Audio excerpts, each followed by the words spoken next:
Aloha artist, Ms Maggie here. Do you know what our state insect is here in Hawaii? Did you know that we had one? We do. It was actually a group of 5th graders who wrote a bill and told our state of Hawaii legislator, you know what? We think that this insect should be our state insect. Well, what is our state insect? Oh, it's a beautiful one.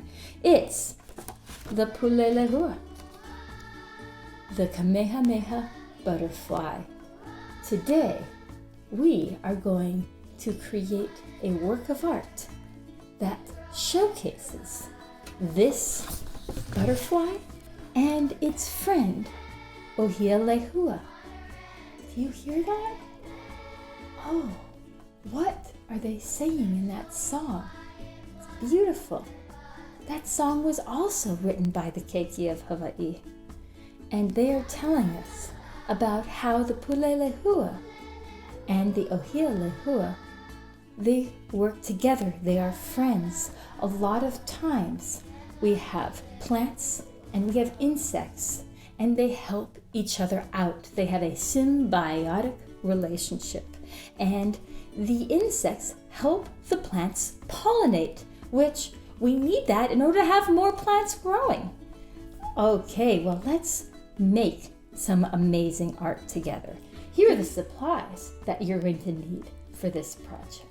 First of all, you're going to need 2 pieces of watercolor paper or some other sort of paper that is a little bit thick, not just lined paper or photocopy paper. You want something that's a little bit thicker than that. Manila paper, watercolor paper, mixed media paper, something. 2 sheets that are about the same size. You're also going to need a pencil and probably an eraser. You're going to want scissors because we'll be cutting. And we will be coloring our Pulelehua and ʻōhiʻa blossoms. I am going to use oil pastel, but only black, and then watercolor paint. And so for the watercolor paint, I'm going to need a brush, a napkin, and a cup of water. That cup of water, I'm using one that's wide and not too tall, so it's hard for it to spill. It'll stay on my table, and if you're doing this art near your technology, maybe because you're watching this video, make sure that you keep your technology and your water far apart. We want to keep everything safe, right? And then finally, we're going to need some glue, either white glue or glue stick. Both are good. Just make sure that you have one of these because we're going to need to stick down our Pulelehua at the end. But also, just know that, say, I don't have any paint right now. Well, you can color your Pulelehua in another way. You could use markers, you could use all oil pastels, you could even use crayons. So, I'm going to be showing you how to do it with oil pastels and to paint, and then to also paint our ʻōhiʻa blossoms. But you can do it with other sorts of art supplies too, and I bet it will still be amazing. So, go get the supplies that you have to make this and meet me right back here. So the first part we're going to do is we are going to work on making our 3-dimensional butterfly. Butterflies are symmetrical. That means that one side of it, one of the wings, is going to look exactly like the other.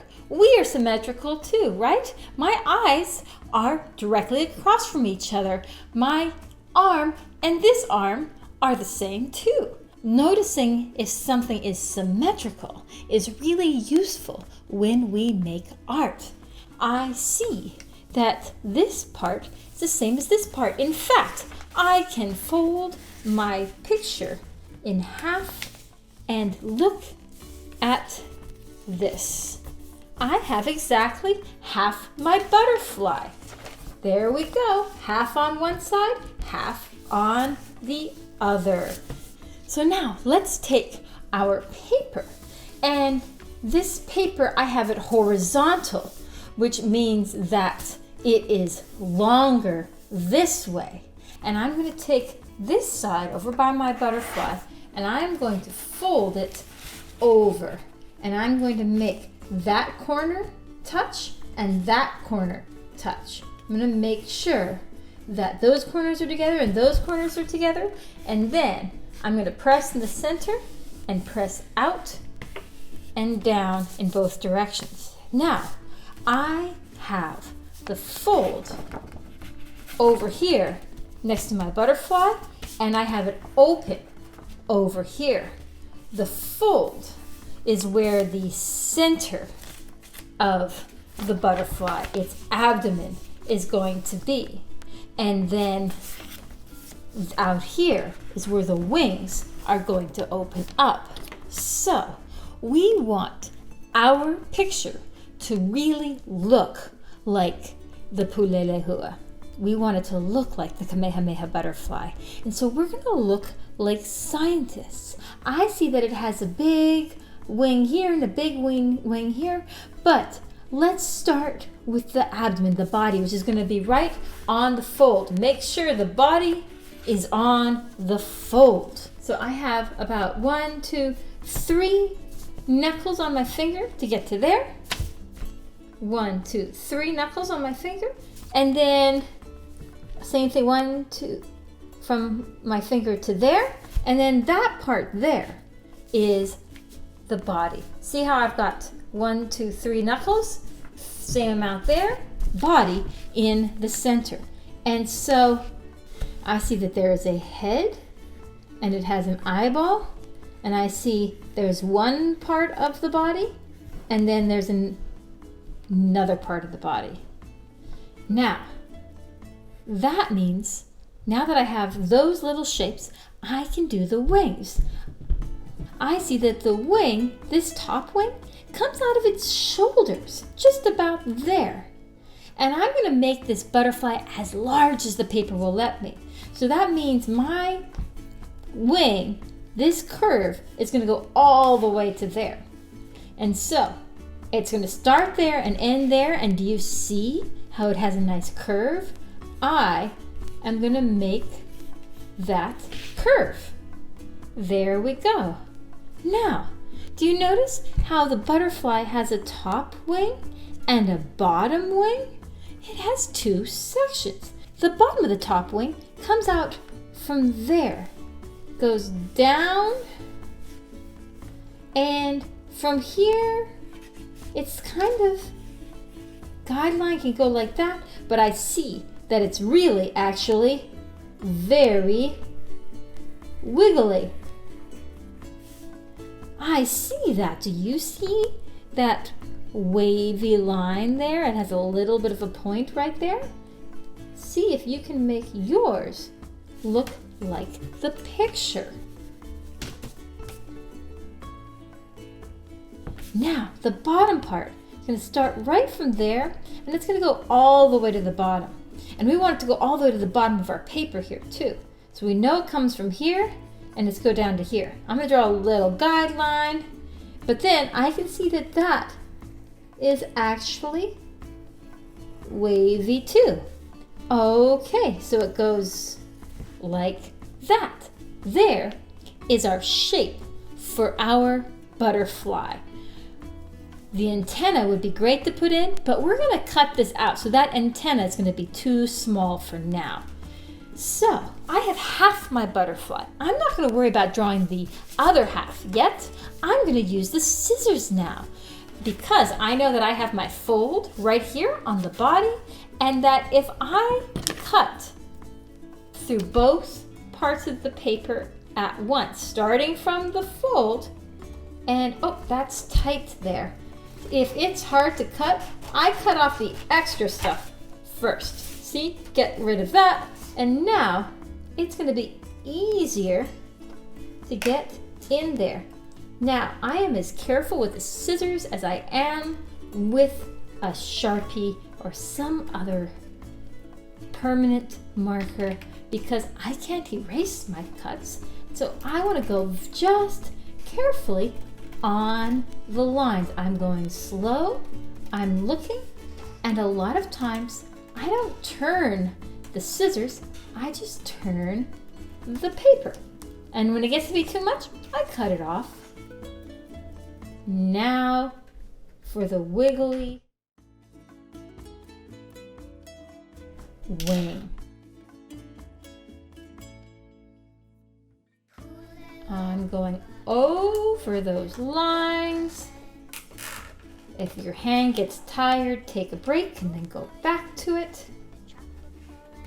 Going over the lines, and we don't want to cut in there. So I'm just gonna go on to the bottom wing. And oh, this is getting hard. It's getting in the way of my hand. So I'm just gonna go cut it off. There we go. And then I go back. I'm gonna go around, around, and up, but not into the body. Because what I want is that. See how I took a little bit out there, but this wing and that wing, they're still connected. So I'm ready to do a little bit more drawing. And I'm going to look at my whole butterfly now. I see that I can finish the eyeball. I can put in any other details. I'm still going for the main shapes. I can finish the abdomen there. And I see that this wing starts there, and then just like that line goes down to there. There's a line right here, and it's go down to there. Great! Does your butterfly look symmetrical on the right side and the left side? My next job is going to be to put all the details inside. But before you start drawing those details, remember, we want this to look like a Pulelehua. We want to tell what makes this butterfly so beautiful. So let me show you a trick for making it look like this butterfly. Do you see how there are these veins, these lines coming out of the wing? They all seem to come on this top wing out of right here. And so I'm going to draw the lines that I see. I see one there. I see one that goes up like that. I see another one that goes down like that. And ooh, I see another one here in the center. And I see one like that. See how some branch off of others? Your lines might be a little bit different, but I bet you can find them. Look on the other side. Do you see the same lines? I see one coming up here. I see another one that comes up like that. I saw the one that goes along the bottom, and I saw one more in the center, and oh yes, that's right, there was that one coming off the side. Now I've got those veins in there. The next part, do you see these bumps? Those curved line, curved line, curved line, curved line, curved line go between each of those lines.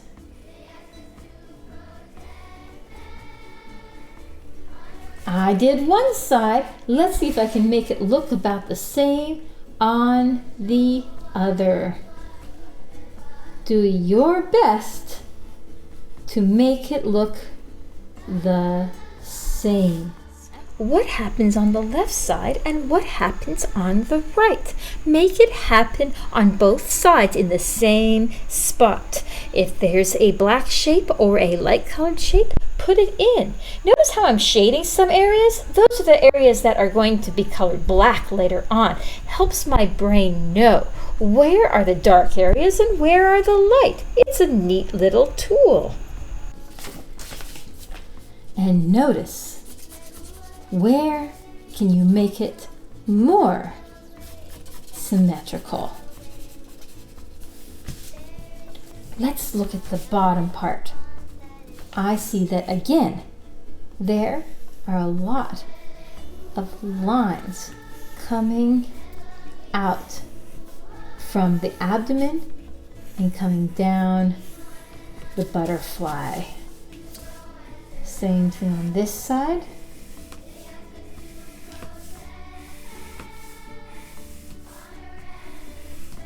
Now, this one's a little bit simpler. I'm going to start over here on the wing, and I'm going to go 2, 3. Every time I hit a line, I do another curve. And then same thing over here, starting from where I left off. 1, 2, 3, 4, 5, 6, 7. And then I see that there's this shape here. Ooh, that's fun. 1, 2, 3, 5. It doesn't go all the way around, but it does the same sort of thing.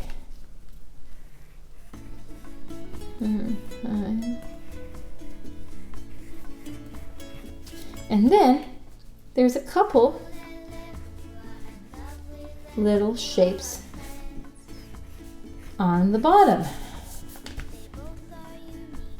in all of those little sections. And again, where is it going to be dark? Make a little bit of shading there just so you know. That shading get covered right up, but don't let that shading go where it's not supposed to.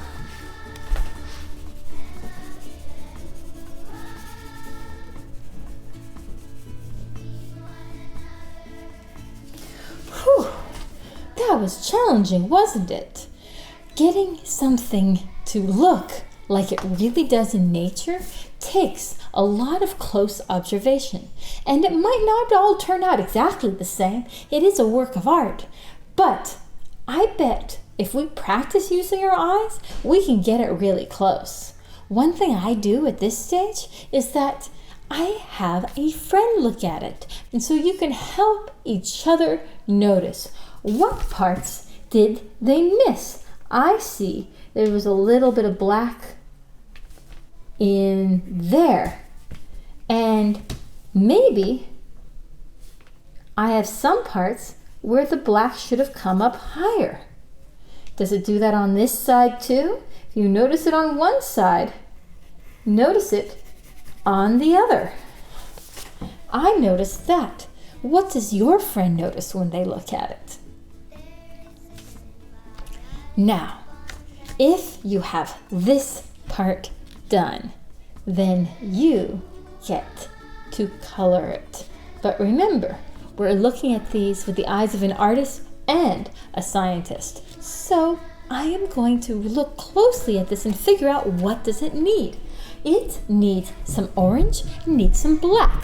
I could do all the black with a Sharpie, but I want to paint it, and oil pastel works great for the black too. So what I'm going to do is everywhere that I saw black, I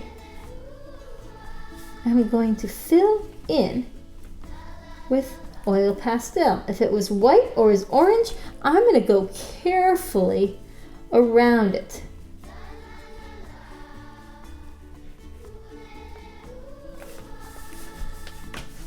Oil pastel gets messy, so you might want to put it on top of a scrap piece of paper, because then I can color right off the edges.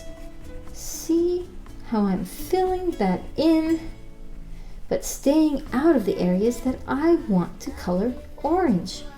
What's great about doing oil pastel is that I can do a watercolor wash with orange paint, and that is going to fill it in really wonderfully.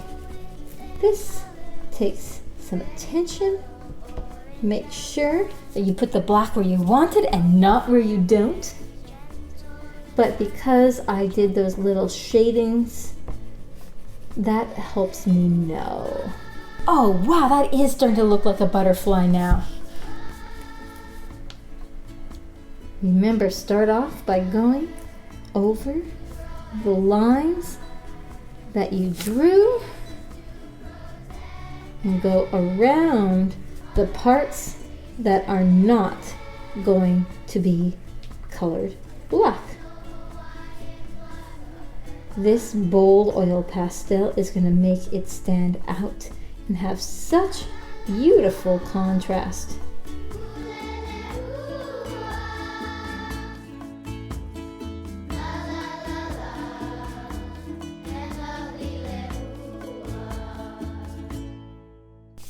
There we go.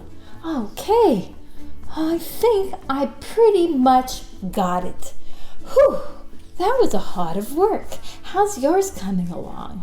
However close it is to the picture of the Pulelehua, I bet you've noticed more about it than you ever knew before. I'm going to paint it next.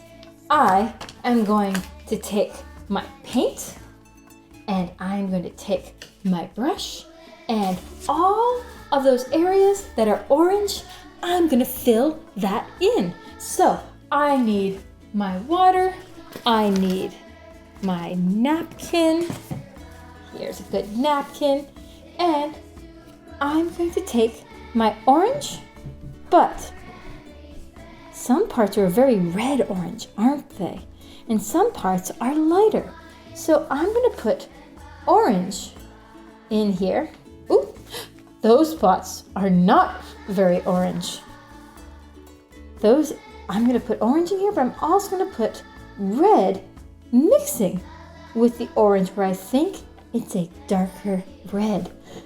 Sometimes the Ohia blossom is orange. Every so often you might see one of those way up in the Wau'ukua, up in the forests. And other areas have a little bit more yellow in there, especially on the abdomen. I see a little bit more yellow in the orange. Let's always mix colors. And when you're switching colors, wipe on your napkin, and that way you can control how much water you have. Because we have some areas that we don't want to have paint. Like down here, there's a little bit of orange there, but there's also some white spots. Need a little bit of red in there just so that it looks interesting. And then onto the other side to make it look the same. Wash my brush, wipe it, get some orange, and put that orange in. Gentle strokes with my paintbrush.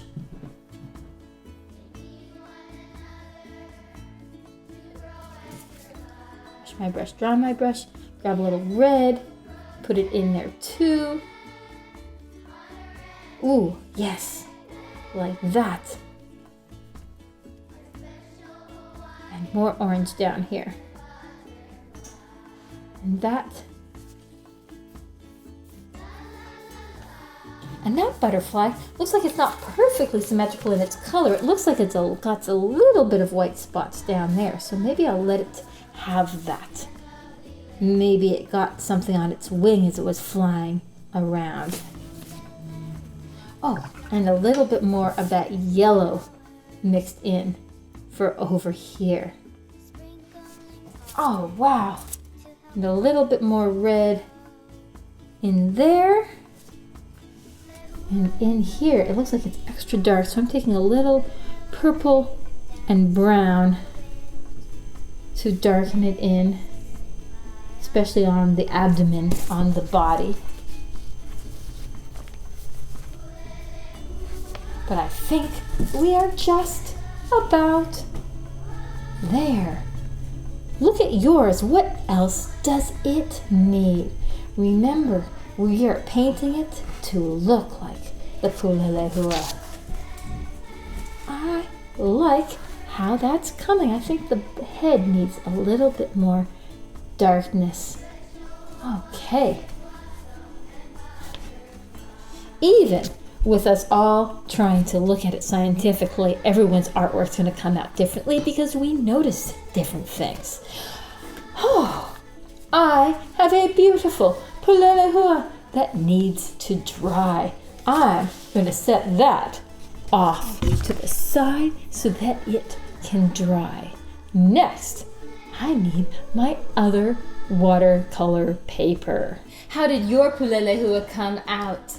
I bet it's beautiful. Is it still drying? Then let's set it aside and make the background for it. For the background, you're going to need your other watercolor paper, the one we haven't used yet.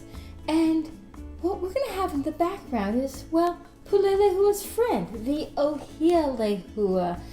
The Pulelehua enjoys being with our native plants. It spends a lot of time with mamaki as well. That's its favorite. I planted some mamaki in my yard so that maybe sometime I will get some Pulelehua come and visit. But Ohia lehua and Pulelehua, their name is similar because they enjoy being together and they have the same red or red-orange color. And so, let's paint some Ohia lehua for our background.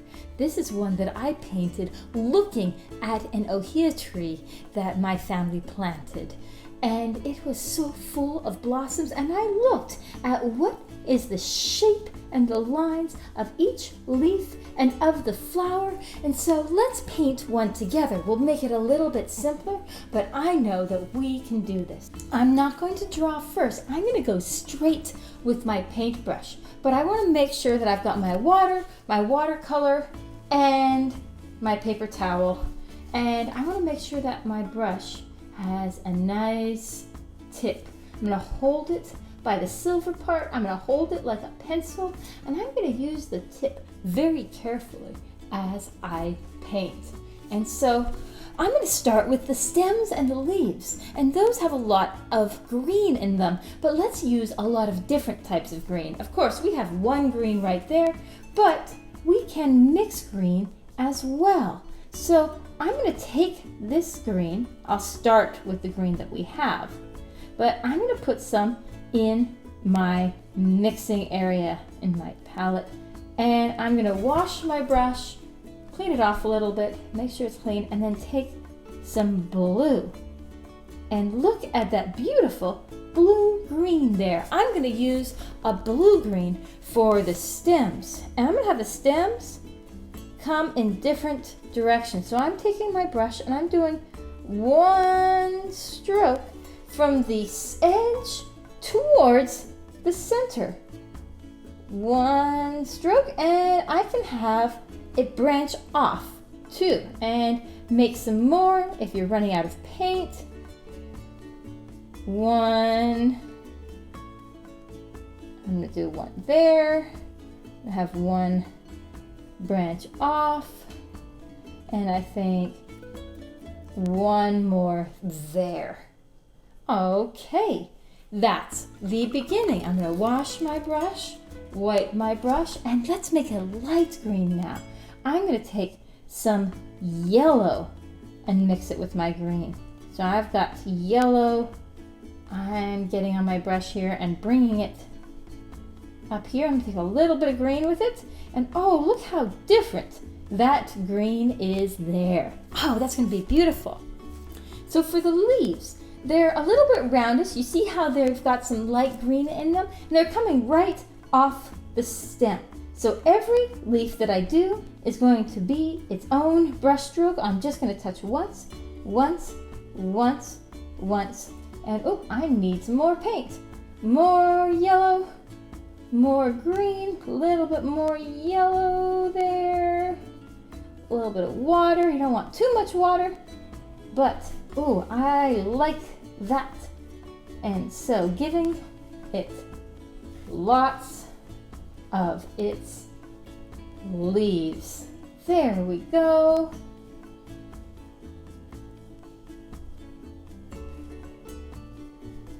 And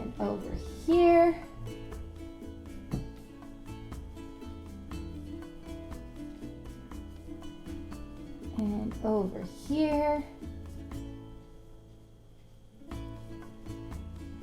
And you know what? Sometimes there's some dark green in the leaves too. So I'm going to go back a little bit of that dark green and put it right in the wet light green. Just a little bit. Stroke, stroke, stroke. Just a little touch.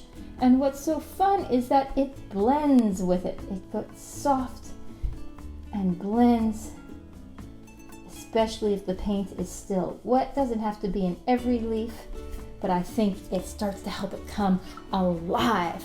And if you want to make it a little bit fancy, I see how the flowers, they come off from lots of little parts. So I'm going to take some green, maybe a little bit of light green and dark green together, and have it so I have some different ends that the Ohia lehua can come off of. Okay, I'm gonna wash my brush, make sure I've got all the green off of it now. Wipe it on your napkin and double check. Yep, no more green there. A little bit more water. We're gonna get the red for the Ohia lehua. And so I've got the red, lots of color, not too much water, because we want that red to be bold. Now, sometimes you might want to test this on another paper first, because it's a very special stroke we're going to do. I'm going to take my paintbrush and go stroke, stroke, stroke, stroke, stroke, all from the same spot. I press down a little bit and then I lift up quickly. Whew, whew, whew, whew, whew. Oh, isn't that fun? And see there, it's getting lighter. Not as bright a color, but I can put more color on top. So that's what we're gonna do here.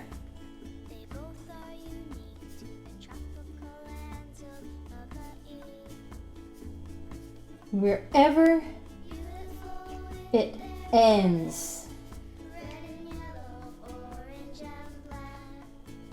Get extra red when you need. I love it when it's brushy and a little bit dry like that.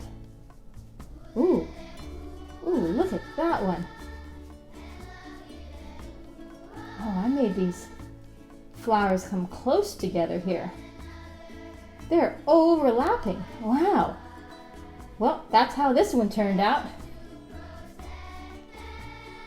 Oh, make sure you go from the branch out. I switched it around for a moment. It looks better when it goes this way.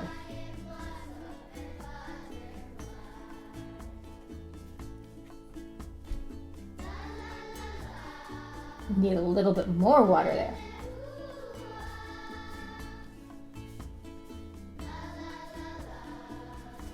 Ooh. I like it. Let's see, how's my butterfly going to fly over there? Will it have a nice spot to land? I think so. I think, you know what? I'm going to do one more. I'm going to go back to my blue-green that I have and do one more shorter one here. Remember how I did it? I put the blue-green and then the yellow-green. And then I can put a little bit more blue-green in the leaves if I want to. And then clean my brush and get the red.